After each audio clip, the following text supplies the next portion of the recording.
हाँ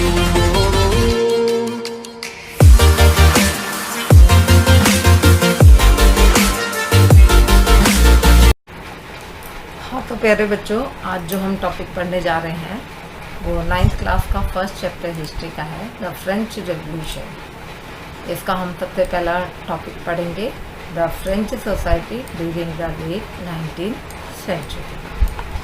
तो इससे हम सबसे पहला जो टॉपिक जो है उसमें मैं आपको थोड़ा सा इंट्रोडक्शन देती हूँ। 1774 में लुईस 16 जो थे वो बॉर्न फैमिली के थे और महाराज बने वो फ्रांस के, ठीक है। उनकी शादी एक मतलब लगभग 20 इयर्स की एज में हो गई थी और एक ऑस्ट्रियन प्रिंसेस थी जिसका नाम था मैरी एंटोनिटी, ठीक है। इसके साथ हुई थी, यहाँ फिगर में आपको शो किया गया है, ठीक। जब लेकिन ये राजा बने तो इन्होंने देखा कि इनका जो खजाना था वो पूरा खाली हो चुका था, ठीक। तो खजाना खाली होने का इन्होंने कारण ढूंढा कि इनका खजाना क्यों खाली हो गया है। तो इनको कई कारण दिखे खजाने खाली होने के। तो सबसे पहला जो कारण है वो ये था कि लगभग कई साल फ्रांस के जो थे वो लड़ाई में लगे थे, ठीक है। और लड़ाई में जब कई साल तक लड़ता रहेगा कोई कंट्री तो उसमें क्या होगा कि रिसोर्सेस में बहुत ज़्यादा खर्च होगा। तो कई लड़ाइयों में इसका पैसा खर्च हुआ था। दूसरा मतलब लॉन्ग ईयर ऑफ वॉर वाला हो गया ये। फिर सेकंड जो था कि उसने अपना एक जो उसका वर्सलीस में जो महल था उस महल के ऊपर में भी उसका बहुत सारा पैसा खर्च होता था। उसने देखा कि उस महल की देख रेख रख रखाव में बहुत ही ज़्यादा पैसा खर्च हो रहा है, तो ये भी एक कारण था। नेक्स्ट जो कारण था उसने अपना एक 13 अमेरिकन कॉलोनीज जो थी उसको ब्रिटेन से आज़ाद कराने में बहुत हेल्प की थी।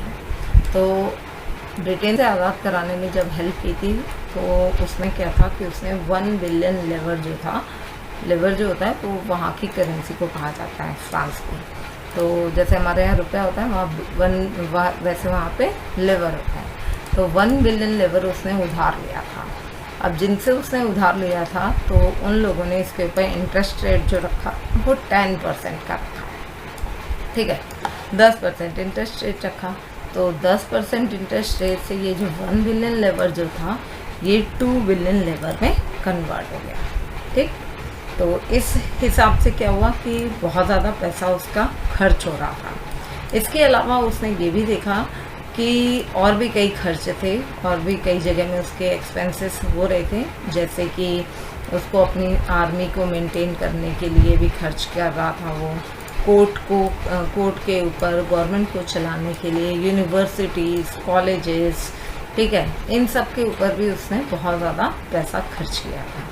तो ये सारे खर्च को देख करके उसे ये पता चला कि उसका खजाना जो है वो खाली हो गया है, ठीक। तो अब वो इस खजाने को भरने के लिए उसने क्या किया कि एक उपाय सोचा और उसने सोचा कि सोसाइटी में, फ्रांस की सोसाइटी में टैक्सेस को बढ़ा दिया जाए। और टैक्सेस को बढ़ा करके वो चाहता था कि अपना खजाना जो है वो भरे ताकि जो उसके ऊपर कर्ज है वो हट सके, ठीक है। तो बेटा ये जो फर्स्ट टॉपिक मैंने आपको बताया इसका क्वेश्चन जो हो सकता है जो आता है वो है what are the causes of anti treasury, ठीक है, फर्स्ट क्वेश्चन। या फिर हम ये भी कह सकते हैं कि what are the causes of French revolution. अगर 5 मार्क्स क्वेश्चन आता है तो उसमें हमारा एक पार्ट ये भी हो जाएगा कि कॉजेज ऑफ एंटी ट्रेजरी, ठीक है। तो उसमें एक पॉइंट ये है। दूसरा पॉइंट जो है वो मैं ये बताती हूँ, सोसाइटी ऑफ फ्रांस। अब जो नेक्स्ट जो टॉपिक है वो है हमारा सोसाइटी ऑफ फ्रांस। फ्रांस की जो सोसाइटी थी मतलब उस टाइम में फ्रांस जो था वहाँ का जो समाज था वो 3 पार्ट में डिवाइड था, ठीक है। और उसे फर्स्ट स्टेट, सेकंड स्टेट और थर्ड स्टेट कहते थे, ठीक है। फर्स्ट स्टेट में जो आते थे वो क्लेर्गी नोबेलिटी आते थे, सबसे ऊपर राजा होते थे और फर्स्ट स्टेट में क्लर्गी और नोबेलिटी होते थे। क्लर्गी, फिर नोबेलिटी सेकंड स्टेट में, और थर्ड स्टेट में जो होते थे वो बिजनेसमैन होते थे, मर्चेंट होते थे, या पीजेंट, आर्टिशन, स्मॉल पीजेंट। यहाँ आपको सारा शो किया हुआ है, आप देख सकते हैं। ठीक है, तो इस हिसाब से क्या था कि फ्रांस की सोसाइटी जो थी वो डिवाइड थी, तीन, मतलब ध्यान देना कि 3 स्टेट में डिवाइड थी, फर्स्ट, सेकंड और थर्ड। अब क्या था कि यहाँ पे थर्ड स्टेट के मेंबर जो थे ये टोटल 90% लोग हुआ करते थे। ठीक है, टोटल इनकी पॉपुलेशन जो थी वो 90% की थी। मतलब 10% कौन से हो गए, वो नोबेलिटी, क्लर्गी, ये जो थे ये 10% थे। और इसकी भी खास बात ये है, ये जो 10% लोग थे इनके पास 60% लैंड। ठीक है, ज़मीन मतलब 10% वालों के पास ज़्यादा थी, और 90% लोग जो थे इनके पास ज़मीन जो थी वो 40% थी। ठीक है, ज़्यादातर इसमें भी जो 90% लोग थे इसमें ज़्यादातर लैंडलेस लेबर हुआ करते थे, और वैसे बहुत कम लोग थे जिनके पास अपनी ज़मीनें हुआ करती थी। थोड़ी बहुत ज़मीन कुछ लोगों के पास हुआ करती थी। ठीक है, तो अब जो है कि सोसाइटी में ये रखा गया कि थर्ड स्टेट के जो मेंबर होंगे उनके ऊपर सबसे ज़्यादा टैक्सेस रखे गए थे। ठीक है, क्योंकि थर्ड स्टेट में सबसे ज़्यादा मेंबर थे और टैक्सेस उनके ऊपर रखे गए ताकि ज़्यादा से ज़्यादा उनके पास पैसा आ सके। ठीक है, अब नेक्स्ट है कि क्लर्गी और नोबेलिटी जो लोग हुआ करते थे इनको शुरुआत से ही, मतलब जन्म से ही बहुत सारे फ्रीडम दी गई थी। मतलब इनको कई तरह की आज़ादी मिली हुई थी जिसमें इनको टैक्स पे नहीं करना पड़ता था। ठीक है, मतलब ये लोग टैक्स नहीं पे करते थे। और फेडरल सिस्टम के अंडर में क्या था कि नोबल लोग जो थे उनको ये आज़ादी थी, ये फ्रीडम था। ठीक है, फेडरल सिस्टम क्या है वो भी बता देती हूँ। फेडरल सिस्टम में क्या था कि राजा अपने अंडर में कुछ लोगों को रखा करता था और उनके अंडर में ही सारी चीज़ें चलाई जाती थी। ठीक है, जैसे कि यहाँ पे आप देख रहे हो कि ये राजा है, ये किंग जो था, और किंग के अंडर में जो आ जाते हैं नोबल लोग। तो यहाँ आपको शो किया हुआ है। वैसे इनका काम क्या था कि प्रोफेशनल सोल्जर्स को या कुछ ज़मीन वगैरह को रखना होता था, पीजेंट वगैरह थे फिर इनके अंडर में आते थे। तो इस टाइप से जो था ये फेडरल सिस्टम को रिप्रेजेंट करता है।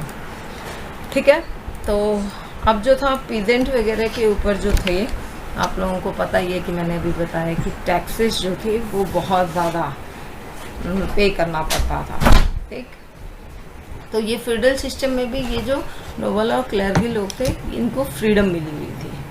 ठीक, क्लर्जी लोगों को ये, और इस हिसाब से जो था कि ज़्यादातर जो फेडरल ड्यूज़ वगैरह थे, अब क्या था कि मतलब जो नोबल लोग थे वो तो बिल्कुल एंजॉय करते थे लाइफ, और जो पीजेंट लोग थे उनकी ज़िंदगी जो थी बहुत ही परेशानियों से भरी हुई थी।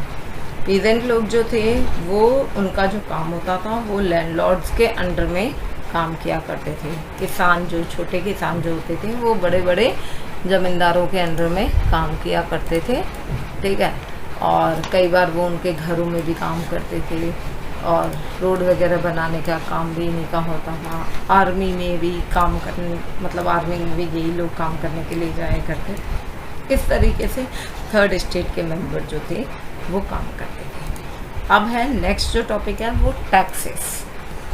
अब देखो, जैसे कि आपको बताया ही है कि थर्ड स्टेट के लोगों को सबसे ज़्यादा टैक्स देना होता था। तो टैक्स भी यहाँ पे दो जो थे वो मेन तरह के थे। तो उसमें था एक टैक्स, इसमें क्या था, ये चर्च को दिया गया टैक्स होता था। ये किसान लोग अपनी ज़मीन पे उगने वाला जो भी प्रोडक्शन होता था उसका 1/10 पार्ट जो था वो चर्च को दिया करते थे। और टेल्स जो था ना वो टैक्स ऐसा होता था जो कि डायरेक्टली स्टेट को ही पे करते थे, ठीक है, राजा महाराजा को जो पे किया जाता था।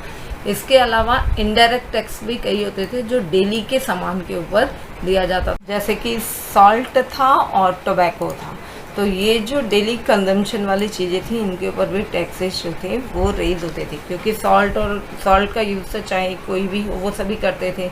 तो इसीलिए ये डायरेक्ट टैक्स जो हुआ करते थे ये सभी मतलब ये डेली की ही चीज़ें थी, ये तो लेना कंपलसरी चीज़ था, तो इनके ऊपर भी टैक्सेस जो थे वो रेज किए गए थे, ठीक है। इस तरीके से हमारा जो फर्स्ट टॉपिक है French society during the late 19th century, ये हमारा ख़त्म हुआ। यहाँ मेन पॉइंट सारे मैंने लिख दिए हैं, आपको पिक्चर के थ्रू शो भी किया गया है, फिगर के थ्रू देख सकते हो कि किस तरीके से यहाँ पे सारी चीज़ों को आपको दिखाया गया है। और मेन टॉपिक है, आप इसे अच्छे से याद भी कर सकते हैं। और इसमें क्वेश्चन जो आ सकता है, what are the causes of French revolution, main question ये है 5 मार्क्स क्वेश्चन, उसमें ही हम 2 टॉपिक इसमें से कवर कर सकते हैं। कॉजेज ऑफ एंटी ट्रेजर्स वाला भी क्वेश्चन आ सकता है, सोसाइटी कितने पार्ट में डिवाइड थी ये भी क्वेश्चन आ सकता है। तो 3-3 नंबर में और 5 नंबर के क्वेश्चन में भी आ सकते हैं। 1-1 मार्क्स में जो है वो डेथ और टेल्स ये आता है, या लिवर किसे कहते हैं, ये क्वेश्चन भी आता है, ठीक है। Thank you. और भी अच्छे अच्छे वीडियो देखने के लिए मेरे चैनल को सब्सक्राइब जरूर करें और नोटिफिकेशन बेल को दबा दें, ताकि जब भी मैं कोई वीडियो डालूँ सबसे पहले आपके पास नोटिफिकेशन आए। मेरे इस वीडियो को लाइक करना ना भूलें। Thank you.